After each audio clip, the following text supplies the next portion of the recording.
네, 시작하겠습니다. 실강 문제 6회 받으셨죠? 자, 1번. 인적 자원관리의 과정은 순서. 직무관리, 개발관리가 아니죠. 직무관리, 확보관리, 개발관리, 유지관리 이렇게 가셔야 되겠죠.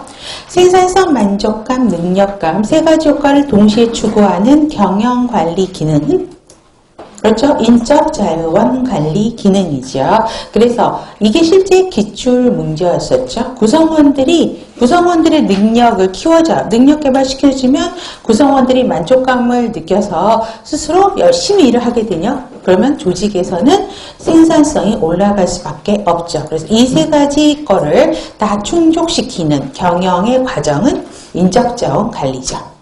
동그라미고요.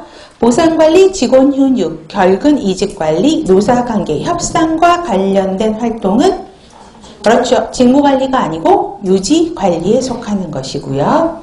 현재 직무를 관찰하고 기록해서 분석하고 조직 전체 비용을 절감하고 직무 만족을 높이는 동시에 목표 달성을 위해서 내용, 기능, 직무 간의 관계를 규명하는 것을 무엇이라고 하는가 이렇게 물어보면 직무 분석이 아니고 직무 설계에 대한 내용이죠. X고요.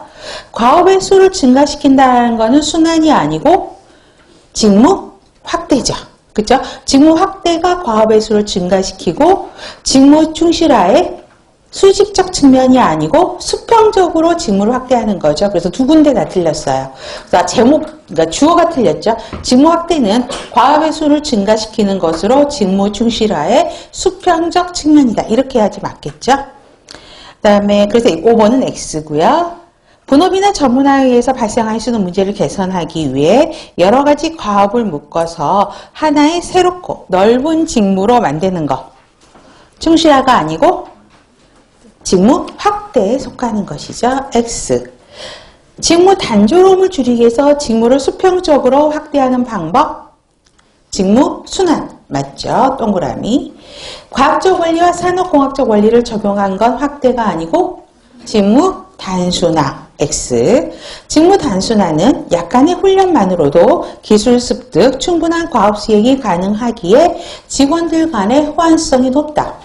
그래서 아주 경제적인 방법이다. 뭐 이렇게 나와도 같은 말이죠. 맞는 거죠.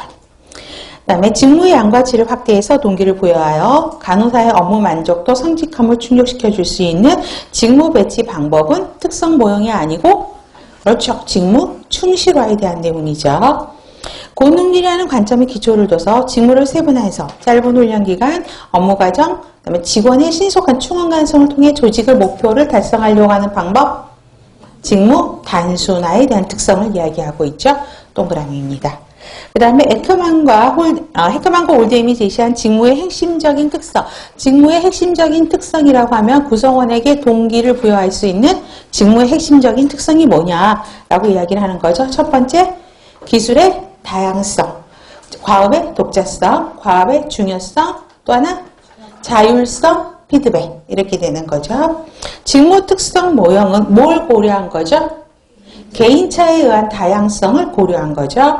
어떤 직무가 어떤 사람에게 적합한지 또 어떻게 구성원들에게 동기부여하는지 이런 거를 측정하고 평가할 것인지를 그러니까 측정하고 평가하게 만든 도구가 직무 특성 모형이죠. 맞고요. 직무 특성 이론에서 직무 결과에 대한 책임감을 경험할 수 있는 핵심 직무 차원은 자율성이죠. 그렇죠? 피드백은 뭐에 대한 걸 알 수 있어요? 직무 결과에 대한 정보를 알 수 있죠. X.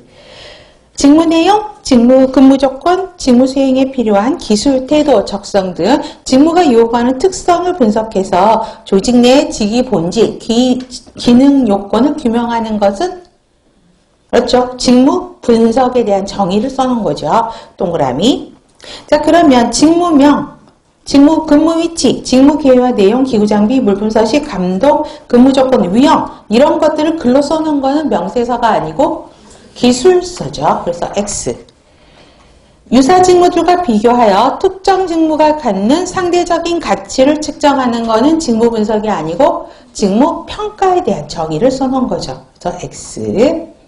자, 직무 분석 방법에는 여러 가지가 있는데 분석자가 특정 기간 중에 작업직인 직원을 일정한 간격을 두고 짧은 기간 동안 관찰하는 방법은 무엇이라고 해요?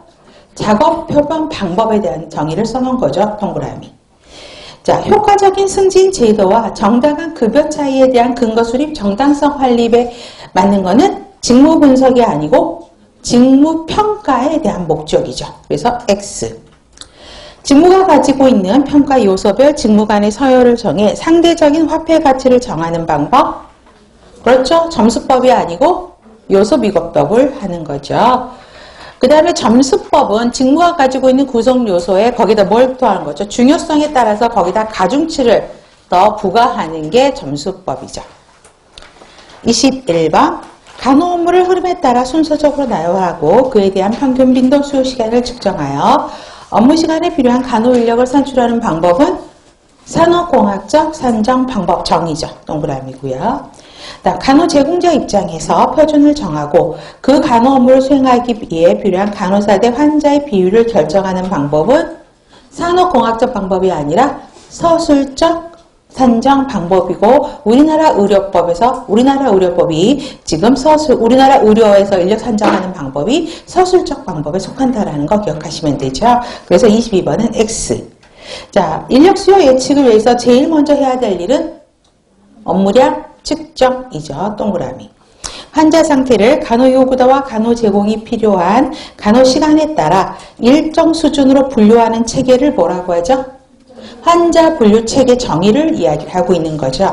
특히 24번도 이런 형태로 기출에서 나왔던 거고요. 그 다음에 환자를 3, 4개군으로 나눠서 군별, 전형적인 특성을 광범위하게 기술하고 이를 기준으로 환자를 분류하는 방법은 요인평가가 아니라 원형평가죠. 그래서 환자 분류 체계 요인평가와 원형평가를 구별하는 문제들이 제법 나왔거든요. 그래서 구별하시면 됩니다. X. 승진 이동의 효과로 인한 이동의 연쇄 효과로 인한 혼란 가능성을 내부 모집은 있게 되죠. 차단한다. 그래서 틀린 거죠. 상대적으로 내부 모집은 혼란 가능성을 지니는 거고 외부 모집은 여기서 26번에서 내부 모집을 외부 모집으로 바뀌면 맞는 말이죠. 그쵸? 그 다음에 내부 모집을 살려놓는다 그러면 차단시킨다. 요게 틀린 거죠. 혼란 가능성이 일어난다라고 바꾸셔야 됩니다. 그래서 X. 한 개인이 직무에 대한 적절한 훈련을 받을 경우 잠재적 능력을 보유하고 있는지를 측정하는 것은 지능검사가 아니고 직무적성검사죠. X. 지원자에게 최대한의 의사표시를 주고 그 가운데서 응모자에 관한 정보를 얻는 면접법은 비지시적 면접법이죠. 자, 개인이 소유한 능력과 성격 등을 고려해서 최적의 지위의 구성원을 배치하고 최상의 능력을 발휘하게 하는 것은 적세족소주의다. 맞아요. 중앙에서 일정표를 짜는 것이기다. 자, 이거는 뭐예요? 직권적 근무 일정표. 맞죠? 여기까지는 맞아요. 직원 개개인에 대한 개인적 배려가 중앙에서 짜는 거기 때문에 개인적 배려는 별로 없죠. 그래서 X입니다. 됐습니다. 자, 그러면 우리 전 시간에 드렸던 유인물도 옆에 같이 인적자원관리 유인물도 같이 놓으시고요. 그렇죠? 수업을 시작하겠습니다. 자, 우리 이번 시간에는 301페이지 사례관리 일정표가 아니죠. 298페이지 사례관리법이죠. 좋습니다.